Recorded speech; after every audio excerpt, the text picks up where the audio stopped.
Hand rub. Fellas, what's going on? What's going on, everybody? Uh, Thank y'all, man. Thank y'all for tapping in with us. If you can, real quick, before we get started, share. Just share before you even think about it. Because then once y'all start watching, you may get too engaged where you forget to share. So just share from the beginning. Appreciate y'all tapping in. I'm here with a few of my guys, a few contributors for the new book, I Love You, Letters of Love from Black Men to Black Boys. These are my guys, my best friends, just solid men, man. And what we're going to get on here tonight and discuss is pretty much the letters that they have contributed to the book. So for those of you that don't know much about the book, just going to explain it in a short way where the book is a culmination of letters from each author speaking to Black boys. So that's what we're going to tap into tonight. What's going on, fellas? How y'all feeling now? What up, bro? I'm feeling good. Yeah, doing well, man. What's going real on? well. What's up with y'all? All right. I'm chilling, man. I'm actually. All right. Me and brother O get some work in earlier on some interviews. He got some fire stuff going on, so. But I'm chilling. You knocked it out the box, man. And then we got Tone down in Florida. Florida with the Jersey look though. Yeah, he got a hoodie on in Florida, man. I can't be out here with the tank top all day, every day. Word. Guns out, guns 24/7 here. Hoodie on in Florida. Hey, I'm happy for you though, man, down there. Absolutely. I appreciate it, for real. I really do appreciate it. It's been a journey. We talked about this a little over a year ago, Nate, and Leston. Brother O, we talked about this a week before I moved down here unexpectedly. Yeah, I remember. Well worth it. It's been well worth it. I remember having a conversation with you, and you was like, dude, it was like, man, I don't know if I'm staying in Jersey or I'm going to Florida. Like, you ain't even know. Nope, I didn't. I literally found out one day, and then 6 days later, I had to, set route to be down here. Put the head to the grind. Though, man. I'm glad you did it. I was like, man, I really hope he'd do this. Yeah. You know what? Looking back on it, I'm glad I did it too. Because it just adds more to the story, adds more growth. It doesn't lock me in a box now. I have a whole new chapter I just started. With being married, moving, getting a new job, all within less than 90 days of one another. So it was actually less than 60. So it was definitely like a big move, big jump, and just a leap of faith at that point. Yeah, it happened super fast. Like it was 1 minute you was getting married, next minute it was like, all this stuff happened in one just swoop, and it was like, all right. And that's how life. I didn't even know you moved. I know you was talking about it, and I was talking to Nate, and I was like, we should get together with Tone. He was like, Tone left. I just talked to him like last week. What do you mean? I remember him talking about leaving, but I didn't know he made the decision to go. Right. So at that point, honestly, keep it 100. I kind of just kept it real low. I didn't want to be the focus of anybody's time. I just had my own time I had to focus on. I literally had to move out my apartment. I had to move stuff from North Jersey to South Jersey. I had to get a trailer. I had to make arrangements for my dog. I had to make arrangements for driving down there because I drove pretty much to Florida. And I had to do all that within a matter of 15 days. So the preparation for me moving was as quick as me preparing 10 days for my wedding. So I literally had a real busy 25, 30 days. Literally, it was nonstop. And when I talked to Brother O about it, when we did the pictures and everything for the book. Yeah, Les was right there. I remember. Yeah, the block walk. That was that Saturday. Literally, that Tuesday, I found out that it was happening. And it had such a quick time. I just couldn't even fathom what was happening. It would just happen. It would just go. So I'm just glad I did it. I ended up doing grown-up things. I bought a house. I finally got my dog down here. It feels good to call this home. This is my. When I first got down here, I was a month. I stayed in a hotel. I couldn't call it home yet. But now that I'm here, I got my own place. It's home. I got a Florida license. I ain't never part of Jersey no more. I got a Florida license. How'd that feel? different because they put your whole government on a driver's license. all of it. Every name you got is on a driver's license, but it's good. I can't complain. It's different. It's different. It's real different down here, but a good difference. That's what's up, man. I'm proud of you. It's crazy to think that when we first kind of like had y'all like starting on this project with me, just where everybody was in life right at that moment. You know what I'm saying? What was going on in our personal lives? What was going on in the country? What was the energy?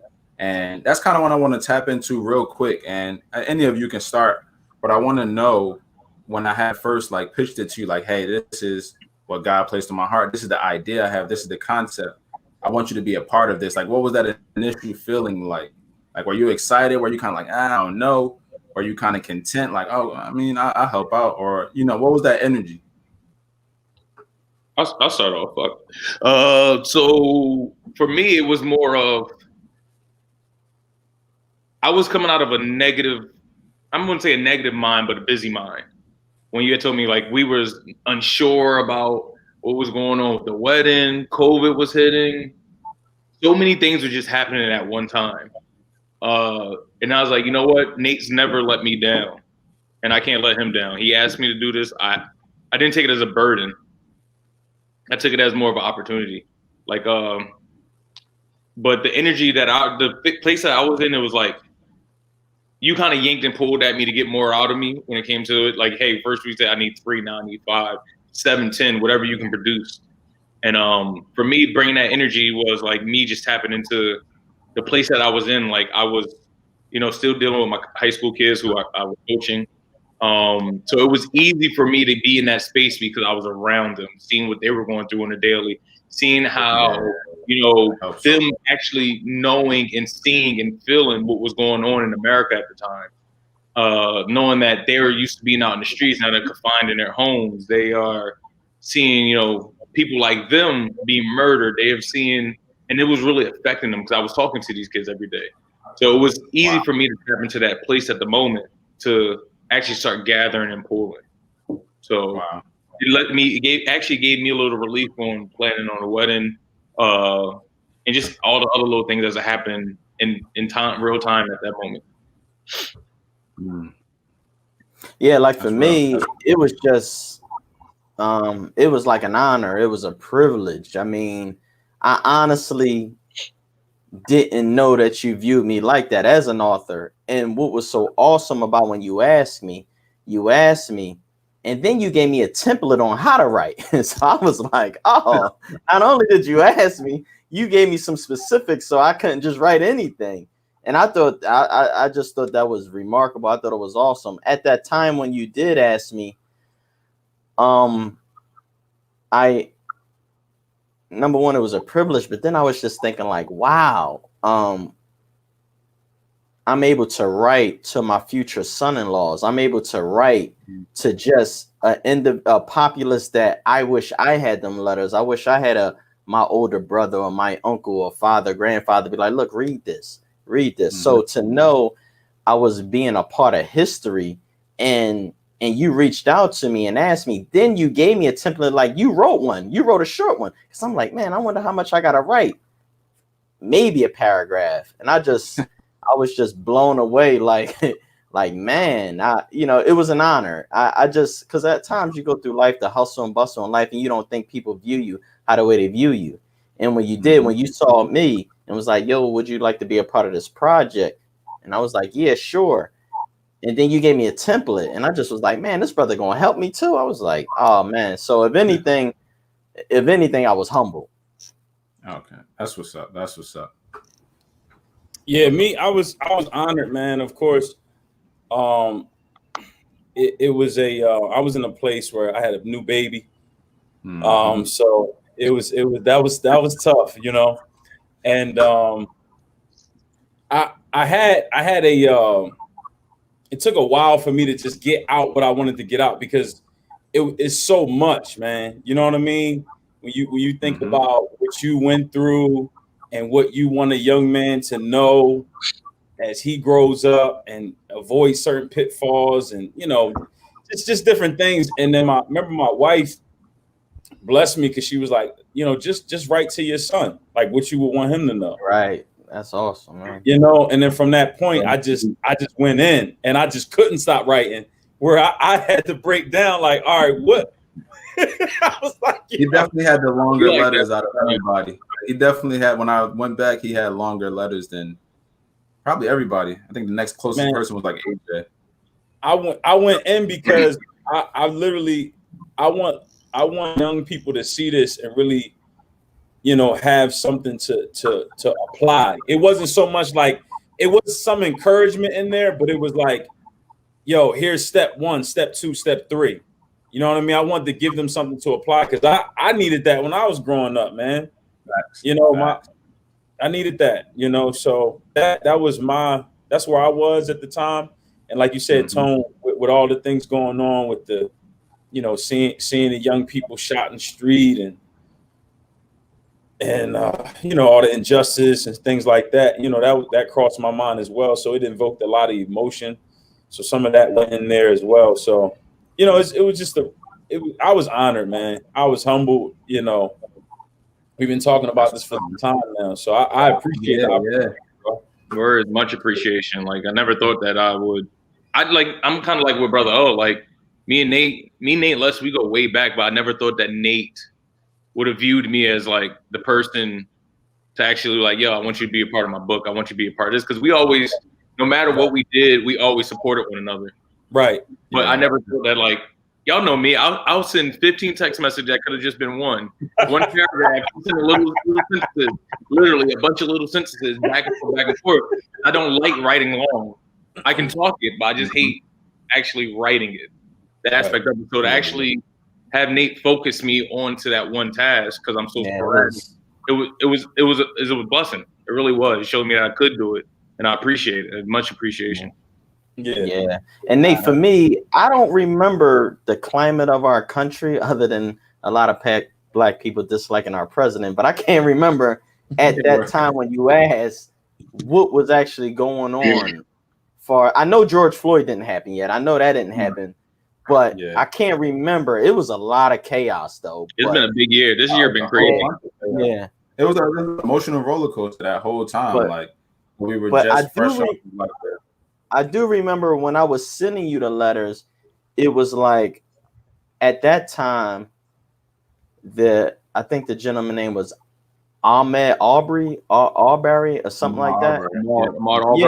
And that story, at the time I was emailing you, that story, apparently we was like a month late. Like he like the news came out a month late. He got it in May and he died in March. Something like that. Yeah, it was just like crazy. Like they hid that story from us at the time I was emailing. But when you first asked me, I can't remember what was happening, but I remember email. I'm like, man, they were saying Ahmaud Arbery, like he was being hunted, like in the woods. I can't remember the story that much, but it was just bad. It was bad. Yeah, it was interesting climate during that time, and it's interesting enough because when the idea first, like just the idea of the entire book in its entirety, it came to me. And if people don't know the backstory, I'm gonna just share it real quick. It came to me last year during the mental health conference in DC that I had told y'all about right before the summer hit. Me and Tamara had went down there, and that's where I met all these different people. Dr. Joy DeGruy, who wrote the book Post-Traumatic Slave Syndrome. I'm trying to think who else was there. Morris Chestnut was there. Charlemagne the God was there. Taraji was there. Jennifer Lewis was there. All these different people. And I remember being in that first session that had Morris Chestnut was in there. And then also the guy from Why Did I Get Married? What is his name? That married Sheila. No. He ends up marrying Sheila. The heavy set. Vint? Yeah. Vint. I can't remember his whatever his real name is. He was actually there on the panel, like at discussing and whatever. I remember him, Morris Chestnut, and then this other dude. And I remember hearing the quote, love black men and boys like they've never been hated. And then finding out all these statistics about the suicide rates of black males and all these different things. And I'm like, yo, this is like mind blowing to me. Like, I was like, I've never heard this information ever. And it was insane to look at the statistics as compared to like white kids and things like that. And it was crazy. And what happened was from that event, because I was a student at the time, I was still in Rowan, right? Finishing up my degree. I was at Rowan. everybody there was certified psychologists, brain surgeons, whatever you can think, counselor. They were all like professionals. Even Tamara herself was in the mental health field with addictions, professionals, right? And I was there as a student, just soaking in this information. But I'm leaving this event like, yo, how can I add value to my community? You know, how can I add value to my community when I leave this place? I know I'm not going to go and work in a therapy office, different things like that. But I know some of this information that y'all are just giving out during our 2 days here, I got to be able to apply this. So for me, that's when the idea came to like, yo, you write, you love to write. You know what I'm saying? You do talk, but you love to write. You love to get things out that way, and you're very good at it. And that's when the idea came to write this book of letters. I'm like, okay, I'm gonna write these letters. I broke down what love meant into this whole acronym of listen, be open-hearted, validate, engage. I really went deep on the research. Ended up doing a research paper on it, on this whole subject matter, and really just like pretty much like immersed myself in this whole love concept. And it was crazy. But then repeat that acronym again. I may have to plagiarize that. Oh yeah, do your thing, man. I mean, I own this. You're gonna pay me now. I'm joking. I don't. It's listen, and when people get the book, they'll see this because there's a whole section in the book dedicated to this. That's going to really help parents, guardians, brothers, sisters, uncles, aunts. It's literally going to break this down. And this is like the revelation that God had given me during my time in school and my studying. But it's listen, open-hearted, validate, and then engage. And it's going to be huge, man. Yeah, it's going to be huge. And through that, I had this thing like, yo, I can only share my story, right? If I write this book and I put 50 letters in there, it's all going to come from my lens and my perspective. And that's when it was like, yo, the idea is to get other, Black men that are doing incredible things, that are stand-up guys, right? That have good morals and values that you're close with. And that's when the list started happening. And, I hand selected these different people, and y'all were like the first few who I thought of. And then God was pointing out other people who I just had really built relationships with, but he was like, yo, that's the one. You need him too, and him too. And it worked out because I have all of these Black men from different backgrounds, different family backgrounds. Some got 2 parents, some got 1 parent, some didn't have no parents, some got brothers and sisters, some was struggling, living on the street. Other ones had everything handed, like, I'm saying, all these different things. And I believe that that's going to speak to a variety of Black boys, and not even just Black boys, Hispanic boys. Whoever picks this up, it's going to speak to so many different people. And that was powerful to me. And that's when we got, it's crazy because we started on this project. I started on it last year. We started on it at the beginning of this year as a group when I had y'all start contributing. And then just stuff started popping off. COVID hit, and then the racial, this stuff got crazy with the killings of Ahmaud Arbery and just all these other people. And I'm just like, yo, what is going on? You know what I'm saying? Because what it felt like for a minute, it was like, is you trying to do, are you trying to gain attention with this? But I'm like, yo, this was already in motion before any of this even happened. And that's when I knew it was purpose. That's when I knew it was purpose. I'm like, okay. Your intentions were pure, bro. Your intentions were pure. I remember when we were talking about this, even before this became a real idea.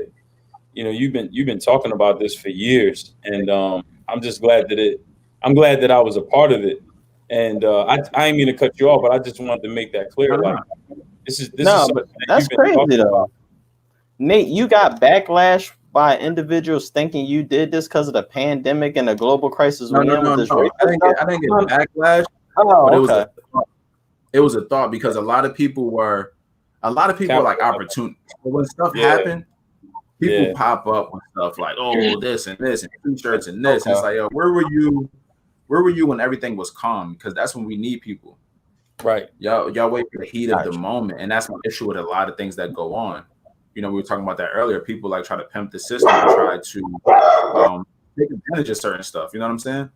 And they see an opportunity to jump in. It's like, I remember when George Floyd killing, it was crazy because I remember going on the Pop Socket website and they had Pop Socket for like Black Lives Matter. I'm like, where'd this come from? Yeah, Les did a live on that. Yeah, y'all ain't been on this?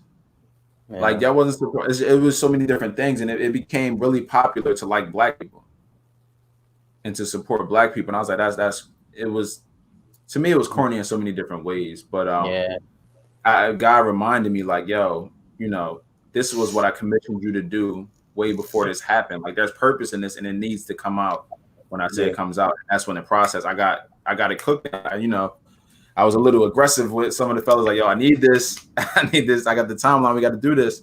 And I took a leap of faith. I remember talking to Les about taking a leap of faith in regards to just setting up the publishing and things like that. I'm like, yo, I got to do it. You know what I'm saying? And now I'm proud to say that at the end of this month, the book will be officially releasing, and you know the pre-orders are going out to people. So I'm really excited. And the dope thing about this, man, is that y'all don't even know who y'all reaching, bro. We be having people from not even from the U.S. like getting a book. Yeah, not only that, we global. There's young people in prison right now who's actually getting the book. You know, we had supporters who bought books for people who are in prison. Like y'all really don't even understand. And it's just like, man, that's the power right there. That's what we can do. And this is just a tool right now. You know what I'm saying? This is a tool to create something bigger, but just that we took the initiative to do this because we didn't have to. You know what I'm saying? A lot of people talk about things and they don't execute. We didn't have to do this, but what we were called to do. And I was just so happy that everybody that I reached out to was like, oh, of course. And I was like, man, because I thought people, you know, would turn it down for whatever reason. I had that like almost like a fear of rejection, like, shoot, I might have to. But, you know, y'all came through, man, and y'all didn't just come through in a way with like these passive letters. It's like y'all really poured y'all like heart and soul into it. And I can feel the individualism in each one. Like everyone sounds just different. And we all talking to, you know, primarily the same audience, but you can really tell. And y'all haven't had the opportunity to read each other's letters, but I've read everybody's letters multiple times. And I'm just like, man, you can see the difference between y'all three and then Ty Lewis and then Ty Russ and then all these different, it's just dope, man. And it's beautiful to see. But moving along, since then, obviously, like I said, the climate of the country has changed. Things have become really intense for us. It's been really uncomfortable. A lot of different movements, as we know, behind certain killings and things like that. Where are you at, like, mentally right now? I want to check on y'all mentally. Like, where are you at mentally with everything going on? You know what I'm saying? How are you feeling on your day? I know for me, personally, I was going through a lot, man. I ended up going back to therapy, all these different things, because I just felt a lot of pressure on myself. I remember just sitting around like feeling depressed and crying after certain situations, especially after watching George Floyd's video. I just remember being like, like, you know, you ever get that feeling when you're on a roller coaster and like your heart drop? It was one of those feelings. I was just sitting in the room, just like, man, I didn't even know what to say. I was just at such a loss for words that we're still viewed in the eyes of, you know, so many others as less than human. You know what I'm saying? And then you have our boys, you know, our teenagers, our young adults, the young kids who see this because they have access to the social media and they're traumatized by it. They're numb to it. And it's like, man, if I'm a grown man and I'm not even really able to process this, what are they going through? Right. You know, I'm thinking about them. So for me, it was a little rough. I'm not going to lie, man, between, you know, my faith, praying, you know, and therapy, you know, because they go hand in hand. One is a weapon, one's a strategy. It's like, man, I don't know mentally where I would be, but right now I feel more inspired and more encouraged than ever to really get this body of work out and get the ball rolling for what's next. So where are y'all at, like, mentally right now with the climate of everything? How are y'all feeling? How have you been taking care of it? I mean, mentally, man, it hurts. It hurts because, you know, I asked myself the question, I mean, do we matter? In order for racial reconciliation, I mean, we need the help of white people. And on top of that, the more silent they are, the more saying like, well, you about that life. And I like something happened. What happened? Was it called Charlottesville? Remember they were showing like the shooting at the church? Yeah, like, and they had a bunch of, I don't know if they were KKK, but white people with like torches walking. Remember that? Churchmen. And I thought that was just like the old Roots movies or something like that. Like that was 2019, wasn't it? I mean, that was, was it? And so, you know, I've been through racial opposition and things like that. And I say I'm hurting because for years growing up, I thought police was to serve and protect. And let me tell you something, if I'm driving and my sirens go off, you know, my thought process is different. Like, man, like, is this really going to go down? You know what I mean? It's almost like getting pulled over. It's like being in a hospice unit now. Like, man, any day, you know, and it shouldn't be like that. You know what I mean? Yeah. It shouldn't be like that. But that's what the media does a great job of, like, provoking fear and stuff like that. But man, when you see so many unarmed black people being murdered, and you know, a lot of white people, a lot of white ministers, a lot of white people are silent, you just scratch your head like, yo, is it going to get better? Because we need their help. You know what I mean? That's easy for me to go out and say, well, black people need to take their hoodies off, black people need to pull their pants up, black people need to stop. It's easy to go that route, but it's like, yo, it takes two. I need a white voice to stand up and be like, yo, this is wrong. And I don't really see a lot of that. You know what I mean? Even our commander in chief, you know what I mean? I don't really see a lot of that. And so for me, as a black man, to answer your question, it's like, it hurts, man. Yeah. It's definitely a trauma built into it. You know what I'm saying? It's definitely one of those things. But I understand exactly where you're at with that. What about y'all, fellas? How y'all feeling right now? You know, just mentally right now with everything going on in your family. But you want this or you want me to go? Go ahead, bro. I'm not even gonna lie. I'm struggling because I have to teeter a world that I've been on both sides of the law. Mm-hmm. I have to teeter a world where I live an unbiased life. I feel like my goal is to let people feel and see the other side. I always oppose that pressure to when someone feel like they're not at fault. So I always give the what if. So with me being a black man in the military, who's the ex-cop, and see all this nonsense going on, like, I struggle. Mm-hmm. And I struggle with a way of, right now, the position I'm sitting in the rooms with people who don't know what it's like to be like me. Right. I'm sitting in a room with people that don't understand, where I don't understand where my skin color is being weaponized and opposed to them. So when I sit there and I hear some of the conversations that go on and stuff like that, I know that they're not looking at me as being one of those weapons because I have to sit in a room with them. I'm having these daily conversations. But I know in the back of the head that if they meet my little brother or my nephews or my little cousins or even y'all brothers, y'all sons, or even you, that they might see Les and Nate and brother, oh, if y'all wear hats and hoodies and beards, y'all automatically thugs.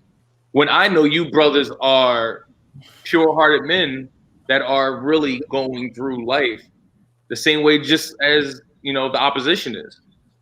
So it's hard for me to sit here and listen to some things, but it's also hard for me at times to say things. Only because I want to snap. I don't want to converse. I'm like past that conversing stage with ignorance. Like, I'm at the point in my life right now that I cannot tolerate ignorance.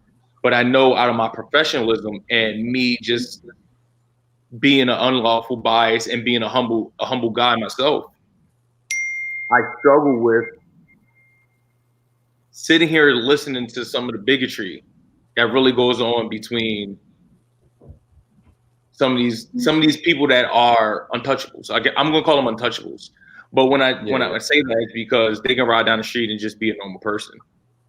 I leave my uniform at work every day because I try to detach myself from that label.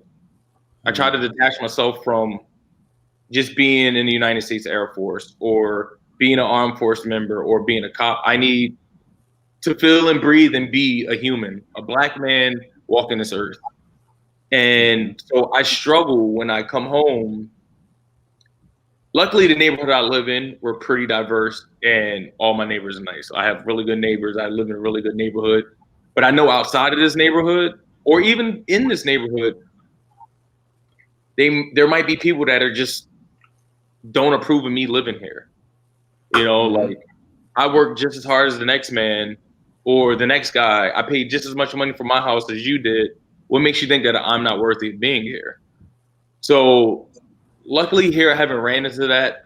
on the outside of work, but it's a struggle. It's an everyday struggle.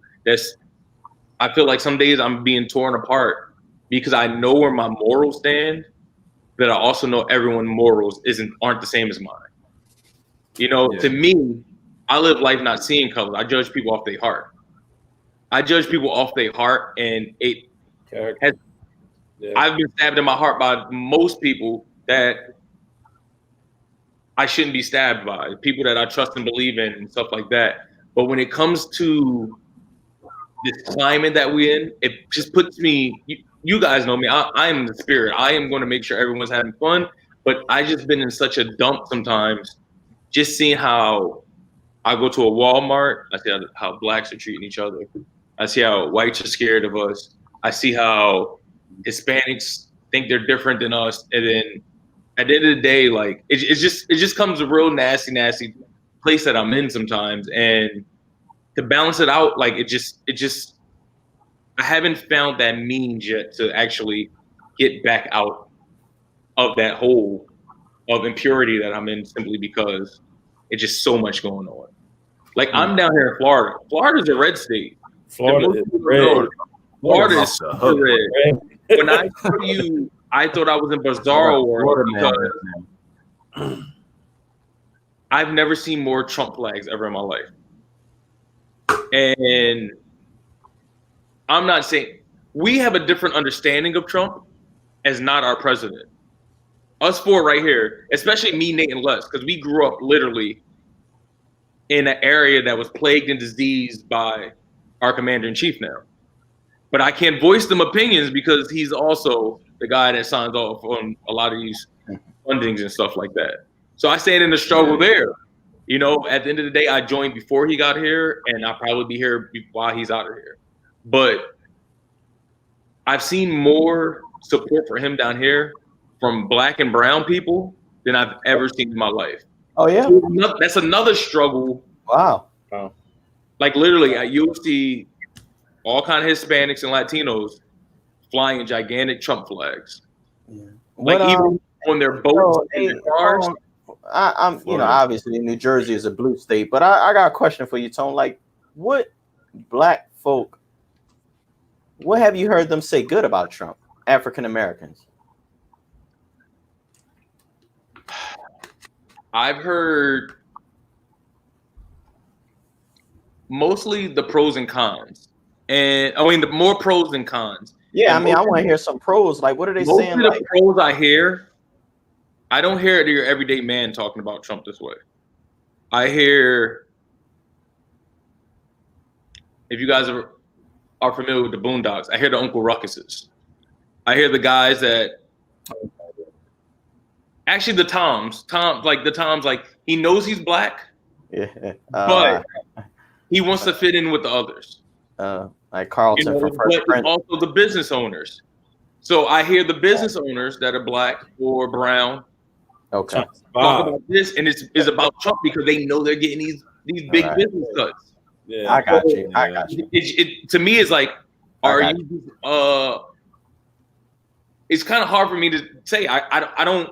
Once you bring up the business side, I kind of like. I see why they like Trump. Once you said that, you're getting the cuts, you're getting the taxes. So it's like, I understand why rich people vote Republican to get, like, we, as living in a capitalist society, we want to make the most amount of money without paying the most amount of taxes.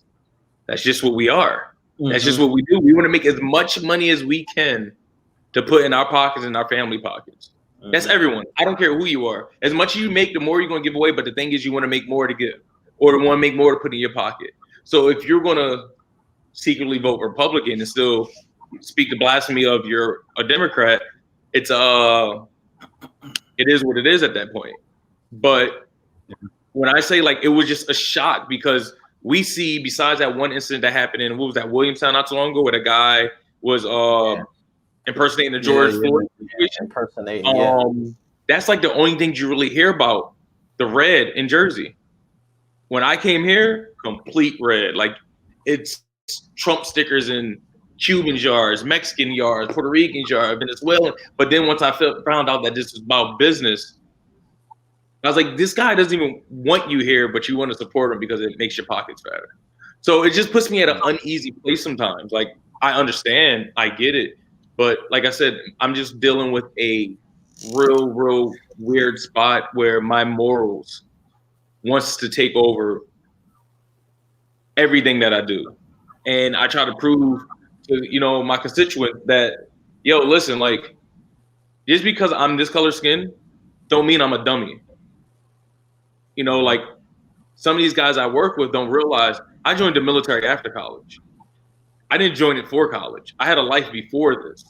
I've been through the gutter. I've been through all this grind. I was like, you guys have never or will never go through the stuff that I went through as a child, and you fellas have gone through as a child. Like, they don't know what it's like to walk into a store with a book bag and get suspected of stealing when you got money in your pocket. But if I go reach in my pocket real quick and pull money out, I think I'm pulling a weapon out. So they don't know what it's like to be weaponized, not because of who you are, but the color you are. So I deal with that even as a grown man. Like, if I wear, this is me.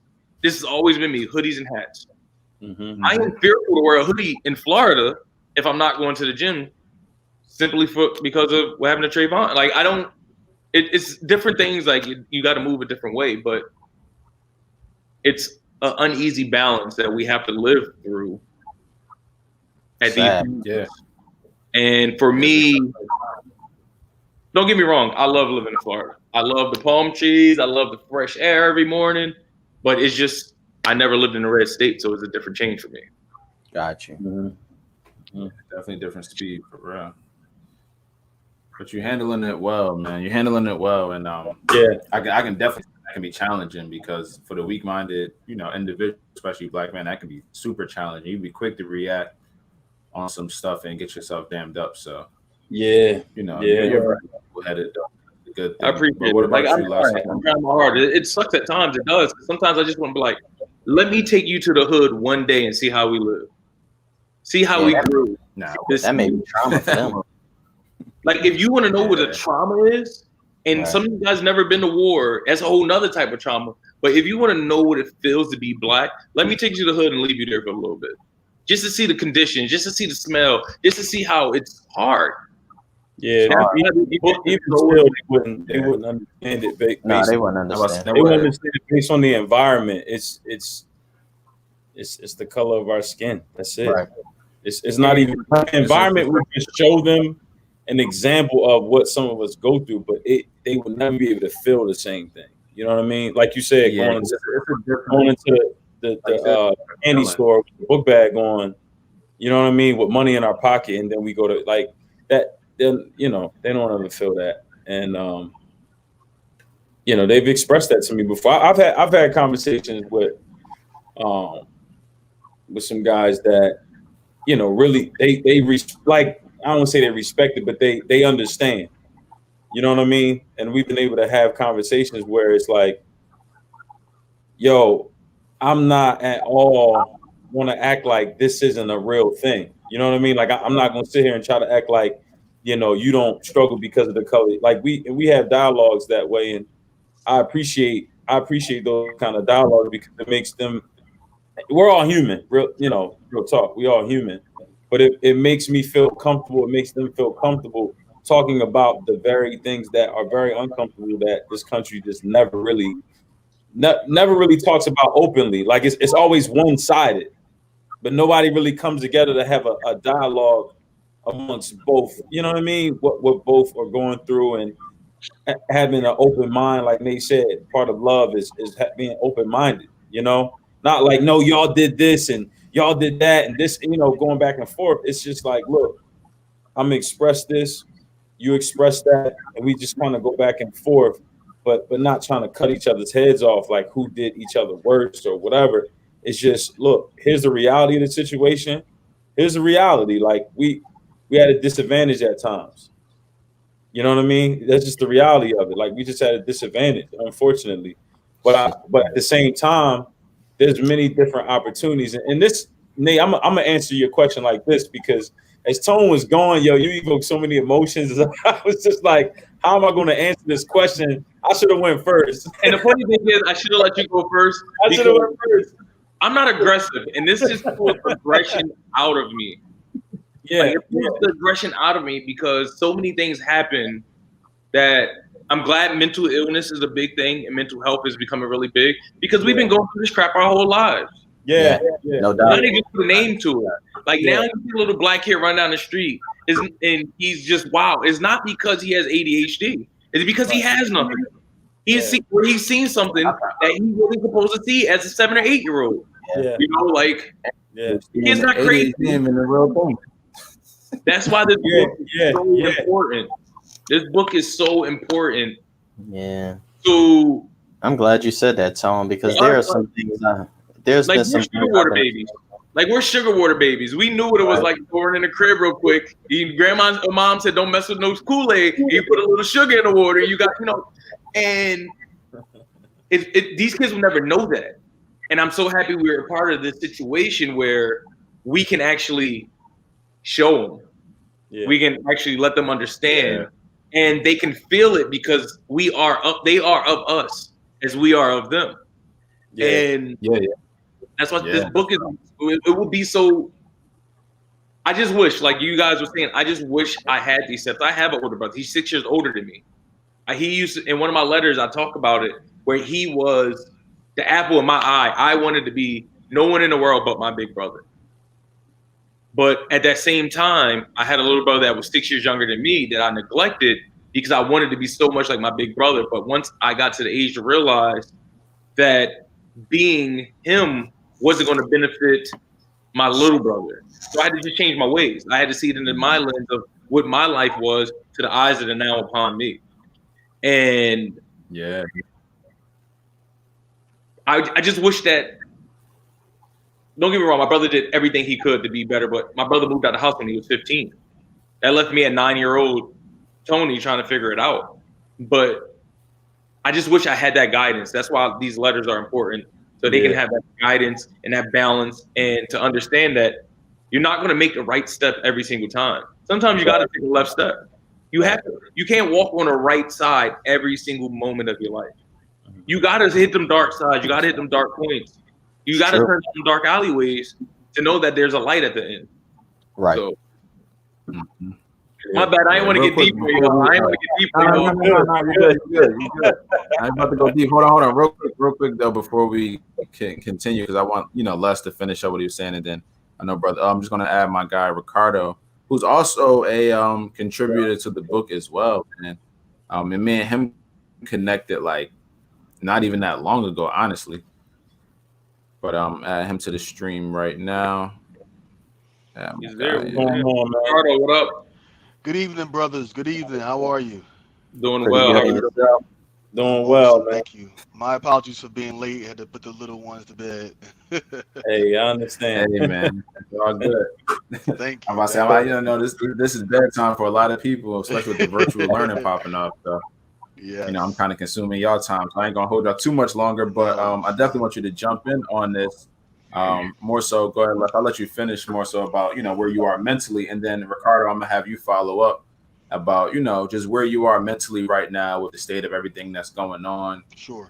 Within the country and all those different things as it pertains to, black men, black boys. Absolutely. Yeah. So I would say I was pretty overwhelmed, and I'll tell you why. One of my goals, and I was very active in this, is helping especially young black boys. We had a nonprofit for 7 years, mentorship program. Nate, you've been out there a couple of times to speak to the kids. Yeah. And my goal was to help the young men learn how to, build character, so that when it came to certain situations that you had to deal with, just being a young black man, they would know how to handle it. So in that regard, I was being a part of the solution, but I was also a part of the problem as well. And I'll tell you why. I didn't really stand up too much about when it came to some of these issues, because I felt like I was being a part of the solution so much. I really didn't need to say anything. I was just doing the work. But at the same time, I was doing a disservice because there are people that needed to hear me say, "Yo, I'm hurting." You know, yeah, this is a real emotion. Yes, I'm pressing forward. Yes, I'm being a part of the solution. Yes, I still get pulled over, and at times I fear like this could be it, and that's such a horrible feeling, man. To know that, to see the guy, I forgot his name, but to be killed right in front of his kids, like that was like to me, you know. And there's different scenarios and how things happen, but like I kind of put myself in his shoes, and I'm like, yeah, I would hope that a cop wouldn't kill me in front of my children. You understand what I'm saying? Let alone kill me, period. You know what I'm saying? But I would hope that he would have enough decency to be like, yo, his kids is here. Although he might be upset, out of control, whatever, I wouldn't do this in front. And then that caused me to really break. That was like a, you know, all of it I was breaking internally, but I just kind of shielded. I didn't allow it to ooze out. But when that happened, I really broke down because I was like, man, in front of his children. Right. You know what I mean? Like that made me feel so at the moment disposable. Right. Like I'm not worth it, you know what I'm saying? But at the same time, I gotta continue to believe in what God says. You know what I'm saying? That's why it's important to have a relationship. And that's what really changed my mindset and why I'm stepping in the way that I am. So when you say where am I at mentally, I'm in a very good place. I'll be honest. And the reason why I'm in a good place is because I know that I can't control what other people do, but I can control what I do. And I know at this point, I'm just going to be a part of the solution and be very active in building up my community more than just what I was doing in encouraging young people and mentoring them. It's also being an advocate for me, for my family, for my people. You know what I mean? For where I grew up. It's like there's still kids and families that are struggling. They have no idea how to, you know, you talk about business, how to make a dollar, how to start a business, how, you know, this is part of, you know, things that I do. So I try to help people where I'm at. You know, where I know I can add the most value, and then try to connect people that have other value in certain areas to you know, people that are where we're from, so that they can grow. You know what I mean? Beyond where we at. Because I'll say I'm in a good place, but I got detained right in front of my house. Right. I got detained right in front of my house. Like, y'all know where I live. I live in the neighborhood. We got I think we're the youngest family in our neighborhood. We live in a decent neighborhood, right? And bro, I was detained right in front of my house. And the biggest thing that I feared was that my kids saw me detained. And it was because somebody else something happened maybe a mile down the road. And they came in our neighborhood. You know, there's only it's like a little cul-de-sac. So there's only one way in, one way out. They end up parking their car down the street and then ran. And I'm pulling. This is maybe hours later. I'm pulling into my driveway, and they roll up on me. And I'm like, I got the garage going up and everything. I'm about to walk in the house. I'm like, oh, what's going on here? Go in the house. They roll up on me. Like, yo, what's your name? What's your? I'm like, I live here. You know, my kids here. They like, nah, we need to check this and check that. And I'm in the front of the house, detained. And at that moment, I felt so low, man. I'm like, here I am, in a different place. I thought because I was in a different place that it would be different, but it's not, man. No, it's not. Wow, that's it's a shame, but.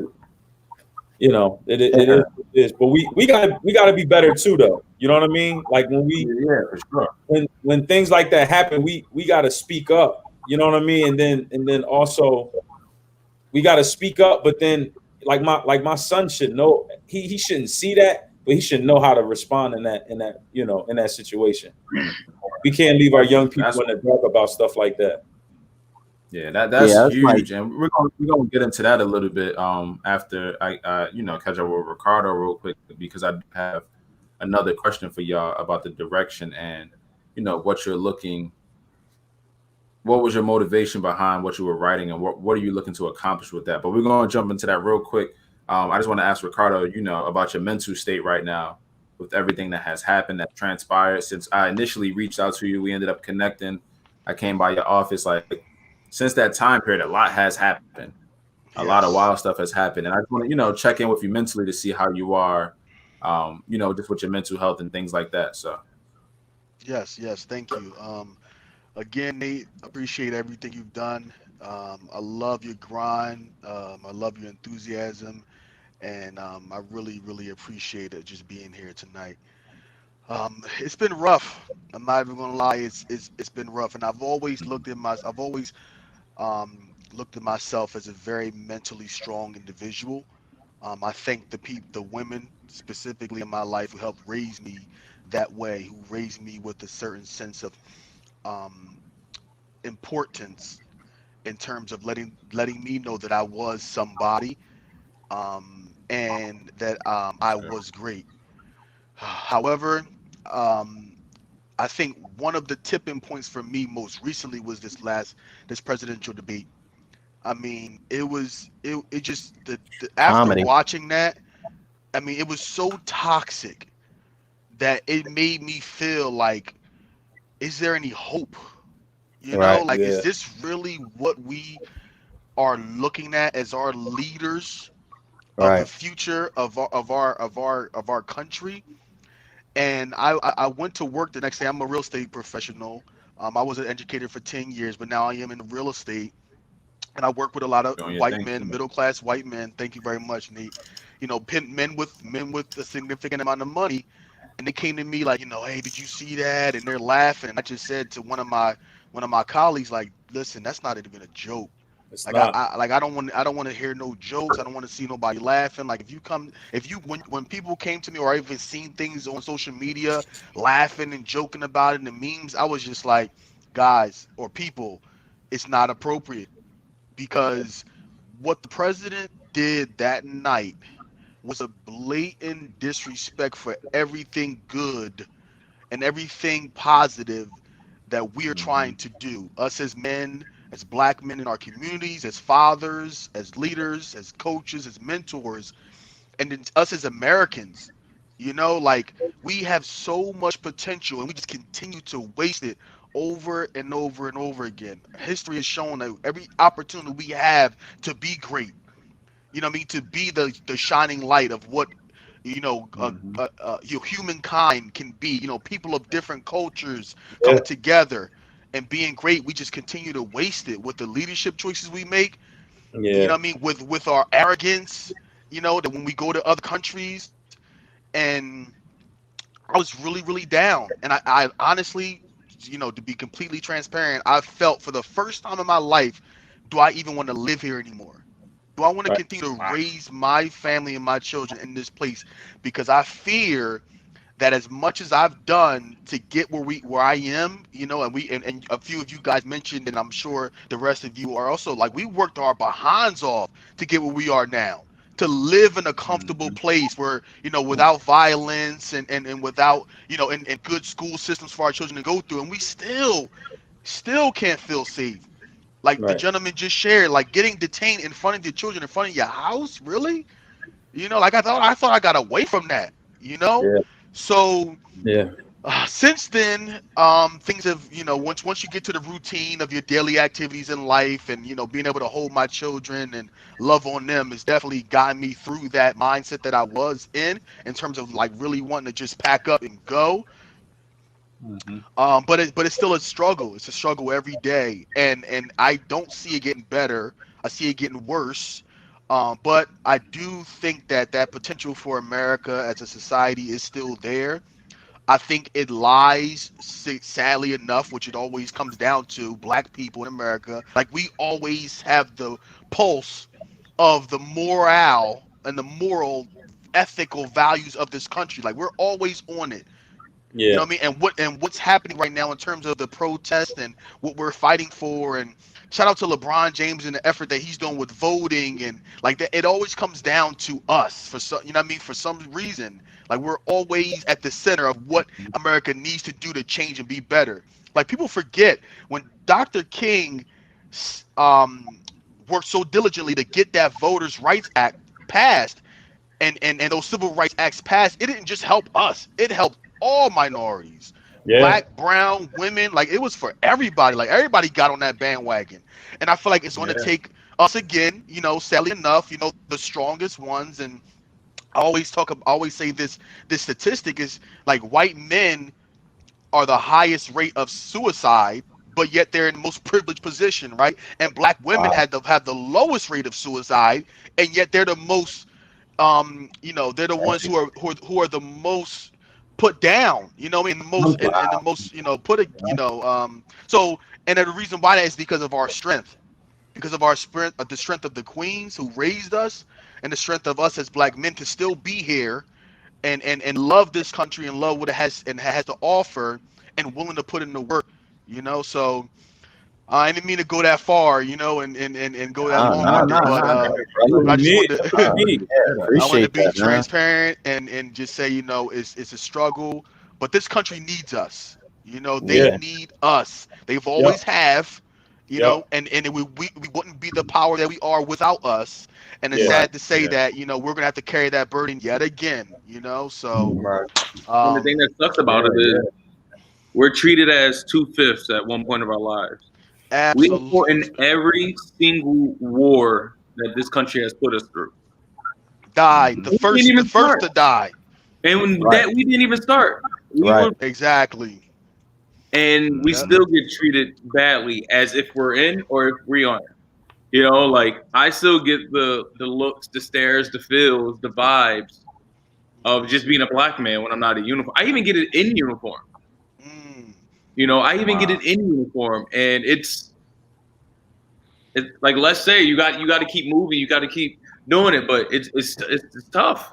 It's a tough road that we are in as us being that lower middle age group. Like as much as we want to change, we are embedded with so much pain that we inherited from our fathers and our fathers' fathers. Like we're the generation that's trying to change it, but we're getting lashes from left, right, front, back, not physical lashes, mentally, emotional, and invisible lashes that we are trying to shear our kids from. Like I don't have kids, but I'm damn sure not gonna let my kids forget their history, but I'm also gonna let them know about the reboot history. Yeah, that's like everything that they taught in these books aren't 100% true. Like, you know, like I can root back, you know, generations of my family. My wife can too. And that's our history. This country is our history. Like, don't let what we're being told in these books sometimes that we're not worthy. We're damn sure worthy. Like I said, we fought in every single one of these wars. A lot of us died in a lot of these wars. You know, like so. It just hurts to talk about the oppression. It hurts to talk about the oppression of black folk. You know, when I was listening to you, let's talk about you being detained in front of your house. It's like when that two things came to my mind. When that George Floyd thing happened, and it was riots. It was a lot of looting and, you know, people breaking into stores and stuff like that. I went to work. Now, my manager was with another white guy. And I think I shared this with you guys. And he started laughing like, you look like one of them guys on the news last night that was running out of the store with clothes. And right then and there, I was like, why don't you just call me a nigga? Like, why don't you just, like, first of all, it wasn't funny. It wasn't even funny. You laugh like you look like one of them guys that was running down the street in Philadelphia with clothes. And I looked at him and he was laughing. And, you know, I just put my head down and walked away.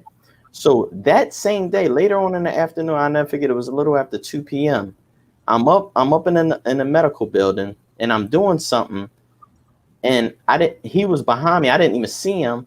And he walked past and was like, yeah, that was you. That was you, the guy on the news. And I turned around and it was my manager. and he just kept walking. And I just thought, like, man, reason why I'm hurting is because I know it's people like that that could say whatever they want. And if I say something, oh, I'm the angry black man. Oh, it ain't that deep. Or you should just be privileged. The other day, we doing this remote learning with kids, with my daughters. So she had a history lesson going on. And the lesson that they were teaching about, it was back in like the 30s or 40s, or when African Americans couldn't go and eat in restaurants. And my daughter, she goes to a diverse school, white, black, Hispanic, Asian, Indian, and stuff like that. But there's a lot of white kids in her fourth grade class. And as they played the video, they played the story, and I was listening to it, I was watching it, and it just hurt me just of our black history. So it was a guy that came out that fought for blacks to eat in restaurants. I don't know what year that was passed, but just hearing the little white boys, the little white girls say, when the teacher was instructing them, hey, what's the answer to this? It was like so-and-so, because that meant blacks can now eat in the restaurants. And my daughter's hearing that. Like, she's learning history, like, about, you know, how unprivileged we were, and see white kids saying, oh yeah, blacks were able to do it now. That's nice. I was just like, you know, I just was thinking, like, man, is it a way to present black history to kids? Like, it was the oppression of blacks, and you had little white kids being taught that we are bigger than them. They were beneath us. And then my daughter sitting there listening to it, like, and everybody is only one answer, so you got to answer the right answer, which was blacks was allowed to eat in restaurants. You know, and hearing that guy saying, yeah, you look like the dude on TV, hearing my daughters how the way they're taught history, I just was we're constantly reminded, you know what I mean? Constantly reminded, and that's purposeful. I believe it was intentional. I believe that curriculum. That's very intentional. I believe that curriculum is intentional. But even my manager, I believe he knew what he was doing. Yeah, but the reason why is because there's a dominance in our existence, and it's real. You know, even when we integrate, you know, we have different relationships and stuff like that. It's just dominance, and really what it comes down to is, like, I was watching this video, and it was very interesting. She said, you know, y'all act like racism is going to, like, really change. What the reason why it's not really going to change is because they have a system that constantly promotes these, you know, this dysfunction. But the reality is, the reason why they're doing that is because overall they make up a small part of the population in this world. And if we continue to populate and continue to, you know, reproduce, we control, you know what I mean? We control this world. And I don't say control, but as far as the population, we're growing consistently. And as far as our genes, just more dominant. And that's really what it comes down to. They're trying to save their race. They're literally trying to save their, and that's really what it comes down to. Like the basic, like, if you just look at it from an economic standpoint, a biological standpoint, it's like they just trying to save their race, but that's not okay. You know what I'm saying? But that's not okay. You know what I mean? Like, there's other solutions to it. You want to reproduce. You know what I mean? Reproduce, and we all can go and have it. We can all live here. It's not always going to be kumbaya, of course, but, you know, we can always come to the table.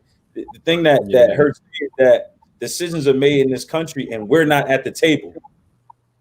We're not at the table at all. Like, at all. Nah, no diversity at that table. We're not considered to the point where, when we get to that table, we are looked at by our own kind as being different, not knowing that we're trying to get more of us on the table. Like, I understand that table. It's time for us to scratch that, though. I feel like that narrative, and I understand what you're saying, but, like, I'm ready to scratch that narrative, so where I don't even want to entertain that no more. You know what I'm saying? Like, somebody saying, oh, it's a crab in a barrel. I understand that. We grew up in it. Mm-hmm. We grew up in it. But damn that. Like, we're not even entertain that language no more. Like, we all together, us 5 brothers, we on here talking about a common effort, putting a book together that's going to empower the youth for the rest of their lives, and so on and so forth.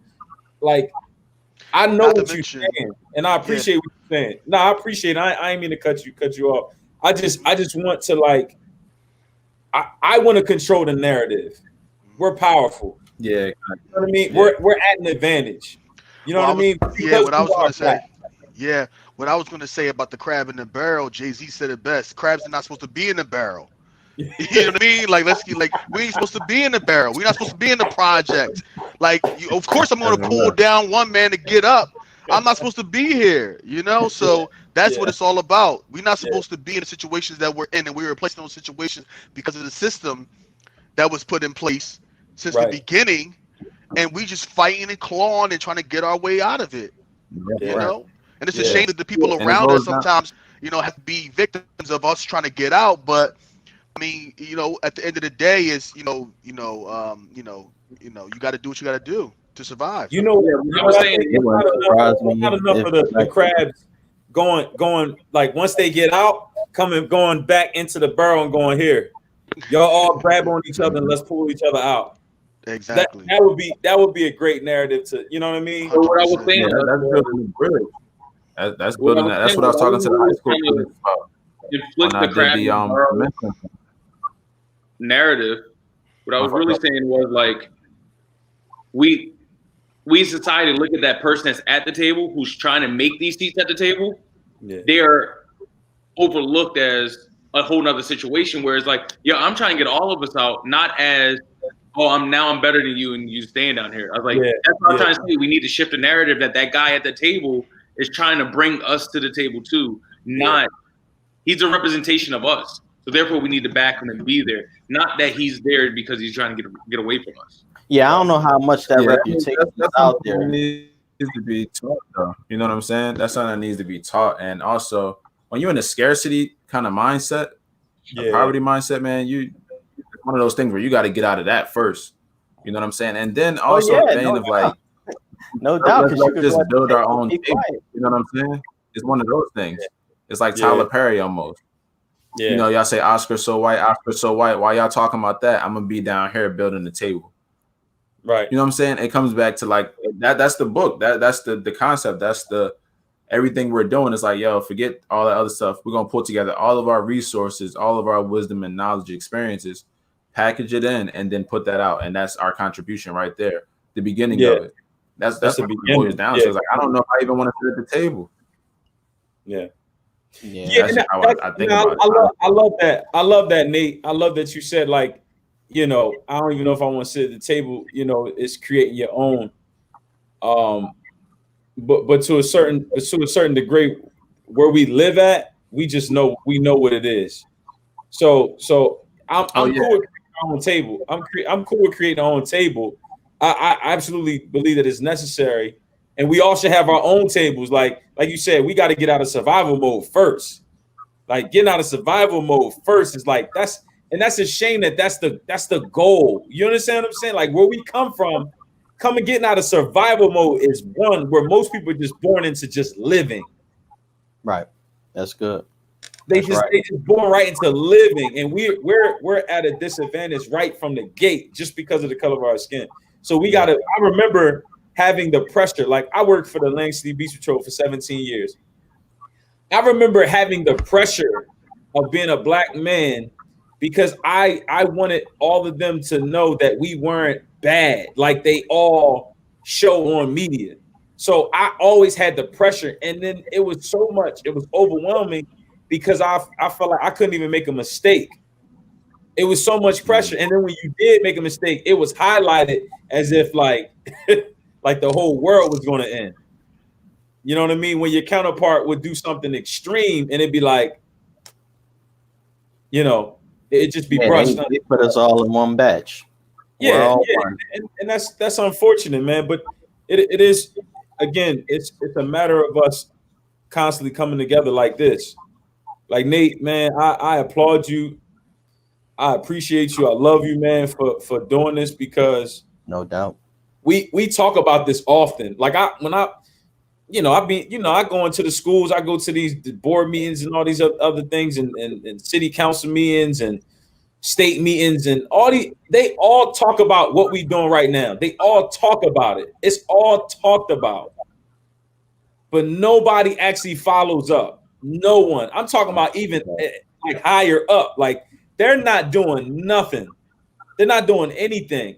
And I remember sitting I remember in Camden at this big meeting, and they asked, it was like 3 or 4 black people, and I was blessed to be in a position to just sit and listen. And the dude was like, I think he was the president. He asked Mr. Mark Morrell. He said, "How do y'all live under these conditions?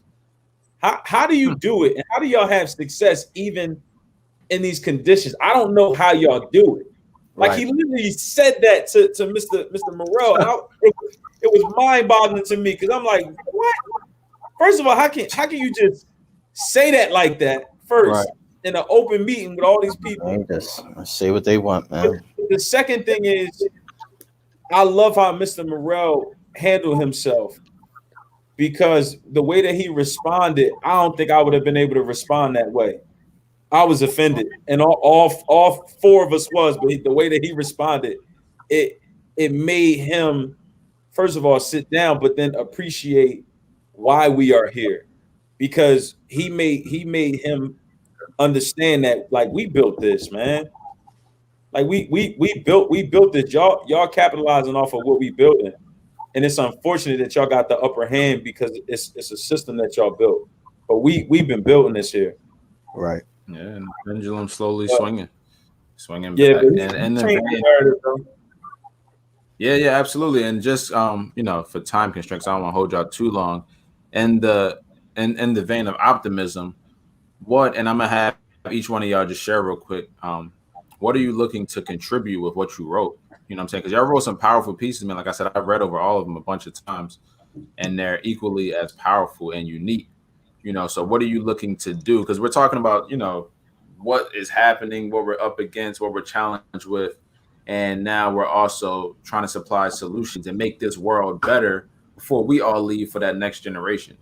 You know what I'm saying? And in our own respects of our own lanes, whatever that looks like. So for you specifically, and any of you can answer this, what are you looking to accomplish with what you wrote? You know what I'm saying? Who are you writing to? What are you looking to accomplish?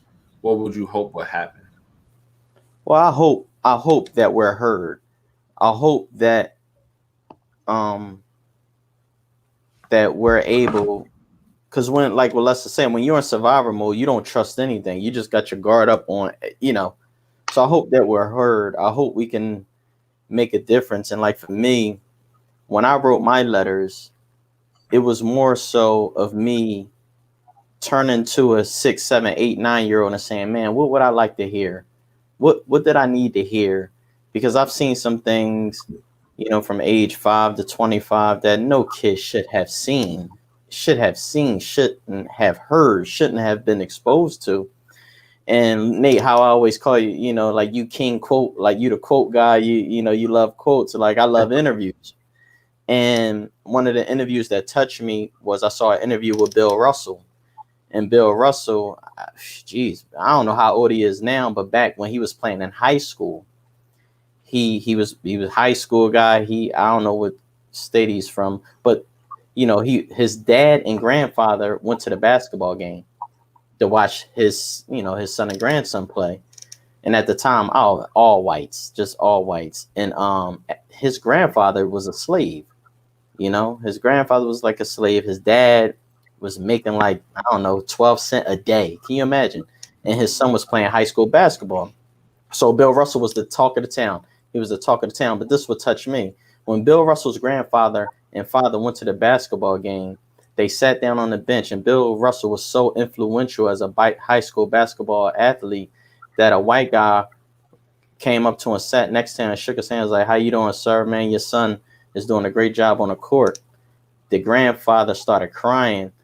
So the son said to him, which is Bill Russell's father, he said, why are you crying? He's like, that's the first time a white man ever called me sir. And I just said, wow. And that Louisiana. Bill Russell Louisiana. Oh, it was Louisiana. And he said, that's the first time a white man ever called me sir. So with my letters, I addressed all of them as hello, sir, because how can I say this? Sir is a respectful way to address a man. And for a black man to be, I guess, affirmed by a white guy who always thought it was just racial oppression, it gave him hope to instill in his grandson, Bill Russell. Bill Russell is a major activist. You know what I mean? And then far as me writing personally, I just address the kids like, hello, sir, because a lot of these young boys, they may think they're something else. But I'm going to call you sir because I'm addressing you as a man. And if anything, far as me addressing them as a man, because it was 5 letters, I just touched on my personal core values. And my personal core values is one of them is just taking responsibility. I'm not going to point at the finger at nobody. I'm going to just point at myself and be mad. And I learned that mad means making a difference. You know what I mean? So just make a difference. Take responsibility. Another core value of mine is thinking big. And when I say thinking big, it's not more so of dreams and fantasies. It's more so seeing yourself as a hard worker, as a committed husband, as a faithful father. You know what I mean? Think big. See yourself in that office. And the third one, so it's 3 letters. It was 5 letters. The other one is am I my brother's keeper? And yes, I am. And my brother's keeper isn't holding you accountable. Being my brother's keeper is me raising a hand saying, I'm going to be the example to follow. You know what I mean? I'm going to be the example to follow. So no matter what I'm doing, somebody's watching me. And I'm going to be that influence. And the last 2 has a lot to do with my spiritual belief. And that's, and I was telling them, hello, sir, and honoring them, viewing them as a prince. And a prince is defined as a king's kid. And a king's kid is a Jewish carpenter from Nazareth. You know what I mean? So he's the king. You know what I mean? He adopted you. And being as though you're a prince, in my last letter, then you view every female as a princess and not just an object of pleasure. You know what I mean? So I just wanted to share all of that to them, that what I didn't have. And that story with Bill Russell, by being addressed as sir, it touched me. And when you gave me the opportunity, I just said to myself, man, I would like to call these young men sir, because a lot of them don't know. They're called idiot. They're called broke. They're called dumb. You know, they called a lot of things. Like when I was in school, we made fun of people who were smart. What's that? You know what I mean? We made, oh, he's smart. He's a nerd. And we thought that was cool. So I just wanted to address him as sir. And that Bill Russell story touched me. And hey, Nate, I could just thank you till tomorrow, brother. You know what I mean? I could man, thank you that's till tomorrow. beautiful. That's beautiful. I can't wait till people read those, man. They were powerful. Yeah. I really look forward to that. That's good. I didn't know that concept behind it from the Bill Russell thing. That makes it even more dope to me now. So yeah, and Tone, I didn't know he was from Louisiana. I didn't know he was from the Bible Belt down the South. Yeah, Bill Russell from the South. That's why he lives in like Washington State and he wants to be away from everyone. He's seen just so much, you know. So yeah. So yeah, that's the message I have, Nate. Okay. All right. So we want to go next. I'll go next. So the purpose behind my letters was to provide some words of wisdom. And I literally had to sit down with my son a couple weeks ago. He'll be 17 actually on Monday, my oldest. And I've been talking to him about the importance of learning from other people's mistakes. And how, you know, a wise man learns from someone else's mistakes and a smart man learns from his own. And how he needs to, my son and other young black boys growing need to utilize the resources in which they do have. You know, you don't have to go through the trials and tribulations that I went through because I've been through them already. And I can provide you with some words of wisdom to help guide you through some tough decisions in which you have to make. So that was basically, I just wanted to provide words of wisdom for the young men, for the black boys to learn from what I've gone through in my life and what I have to share. And hopefully they can, you know, use those words to help them navigate through a very tough, very, very tough situation. It's not going to be easy at all, as we all know. And even when you quote unquote make it, you still don't truly make it. But as I address them as young king, it's important for you to understand that you do come from royalty. And we discussed a little bit earlier about how the history lessons that our children are taught almost teaches them that they are an oppressed people and they are less than.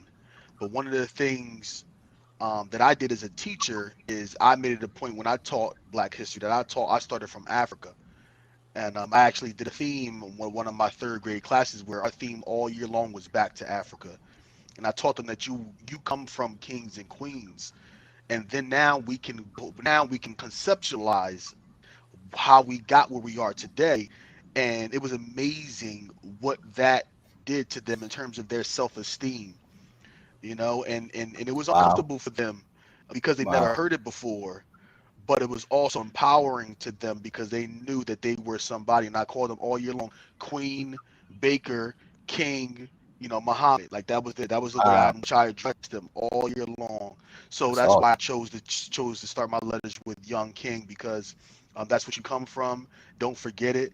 And being a king is not all, peaches and cream. It's not all, rainbows and sunshine. There's some hard things you have to go through, but you can do it.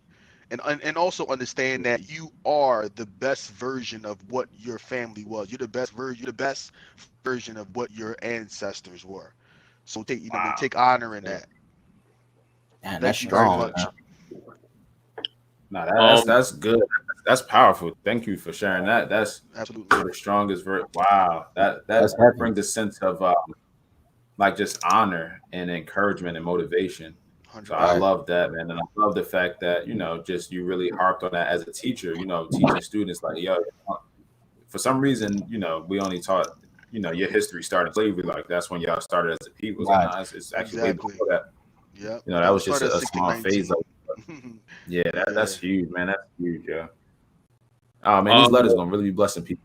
But go ahead, Tom. Thank you, brother. Oh, to get corrected, someone watching texted me and said that Bill Russell actually went to high school in Oakland. So my bad. He was born in Louisiana. Hey, look. My bad.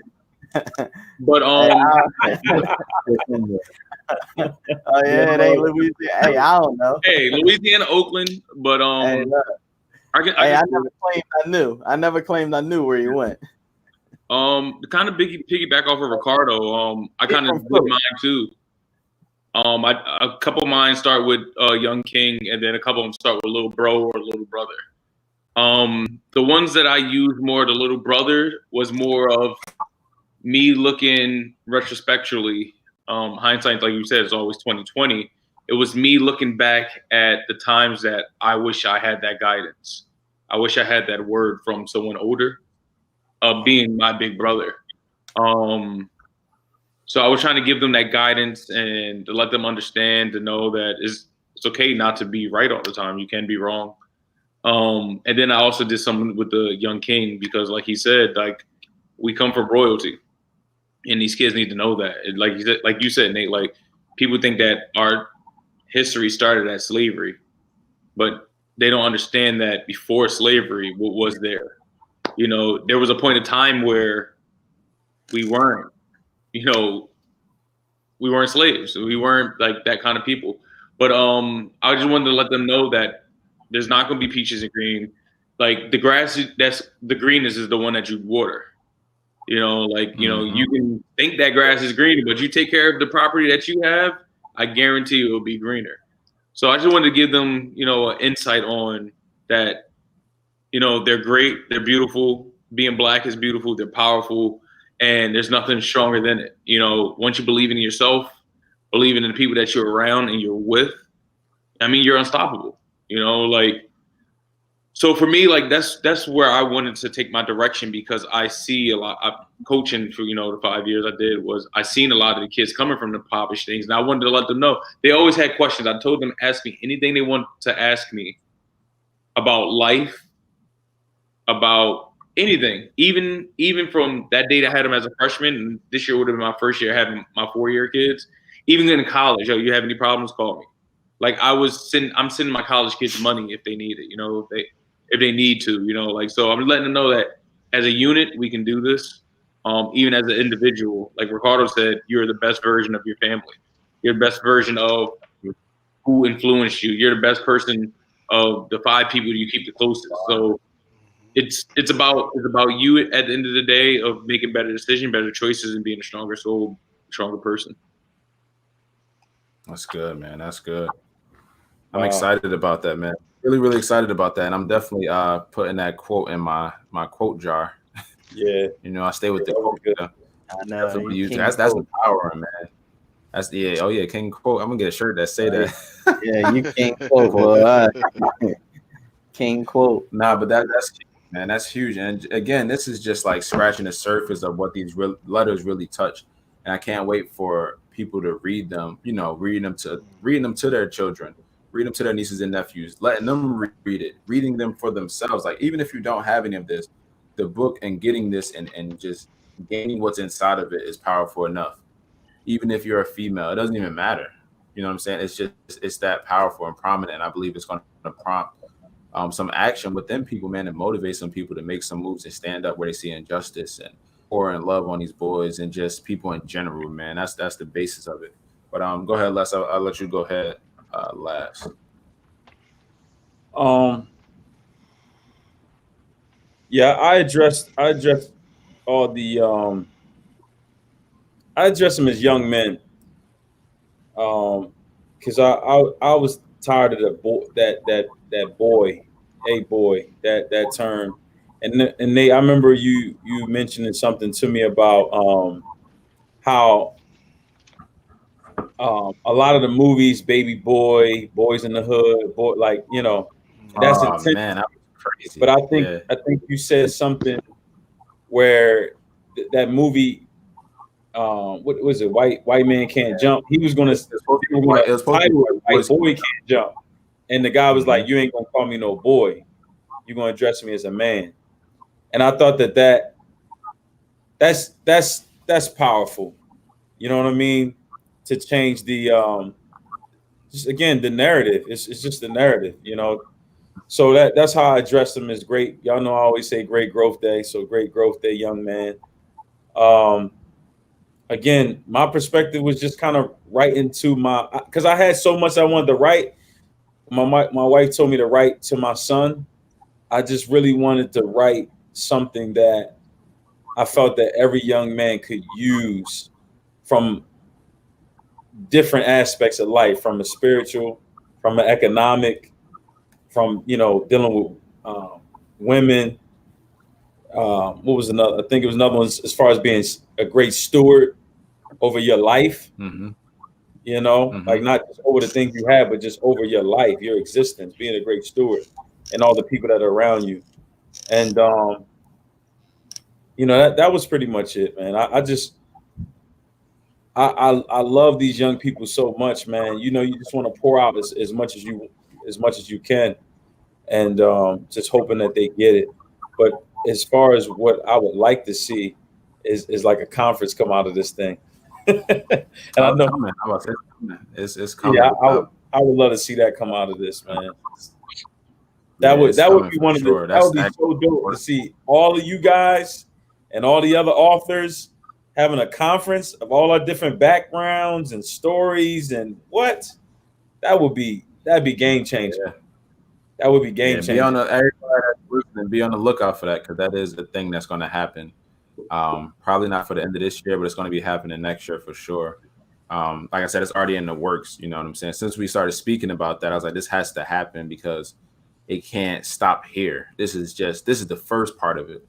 You know what I'm saying? And then walking out on faith in that. So I'm gonna wrap it up. We're hour 30 in. Definitely appreciate y'all fellas, man, and everything y'all have contributed, and just the stuff you do in your everyday life. Not even just this book, just the work and who you are in the world. It's like that's a huge deal. You know what I'm saying? I was talking to Tamara just about my circle of influence. It's like, man, we really some solid dudes. Like when you look around, it's like, yeah, Praise God. We really doing it, and it's a beautiful thing because it's motivating and inspiring. And there's a certain presence about us. You know what I'm saying? That when we go into a place, it's like we have this authority with us, not in a sense of tearing anyone down, but we're coming here for impact and change, and we're coming in with a certain character, right? Love. With love on a whole nother level. And I think that's powerful, and it's beautiful that we're able to model that for young Black boys and even older people, as well, our elders and different things like that. It's like you still can be influenced by us, and it's dope to see that we stepped up. Like we saw the issues just like everybody else, but we stepped up to it. And I believe that this is our time in history to make that impact, make that change, and it starts now, man. So if you haven't pre-ordered your book, or if you pre-ordered a book already and you need to order another one for somebody else, please do so. Pre-orders are still open. I will be making an announcement next week about the official release date, which should be the end of October. Please forgive me. COVID has pushed some things around in regards to book processing and shipping and materials. So it's been a little difficult, but I will be releasing that date sometime next week. So please stay on the lookout for that. And in the meantime, pre-order is coming with special items and things like that. And it just helps us to build upon this mission and this movement, and then also get that conference kind of started. You know what I'm saying? So I appreciate y'all. I love you, fellas, man. Y'all have a blessed evening. Too, bro. And love you too, bro. we'll talk with y'all. Love you guys. Absolutely. Love you guys, man. Appreciate it. Much love, fellas. Salute.